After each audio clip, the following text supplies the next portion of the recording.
Everyone, it's me Susmita. আজকে আমি আর একটা দিদি মিলে করতে চলেছি আলু কাবলির ছোটখাটো পিকনিক।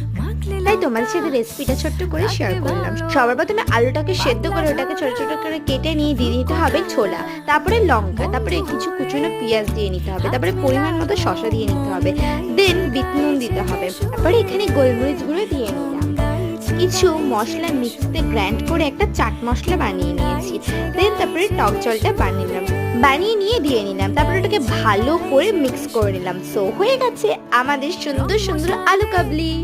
ডাক টিকিটে ডাক পাঠাবো তোর বাড়িতে, মন গাইছে গাইছে বেশ। খেতে বসে আমার হাসি শেষ নেই। আমার রিয়াকশন দেখে তো তোমরা বুঝেই গেছে যে কেমন খেতে হয়েছে। অসাধারণ হয়েছিল। প্রথমে তো টকটা হয়নি, দেন ওটা দেওয়ার পরে দারুণ লাগছিল খেতে, পুরো সুপার। সো আজকের মতো এই অবধি, তো টাটা।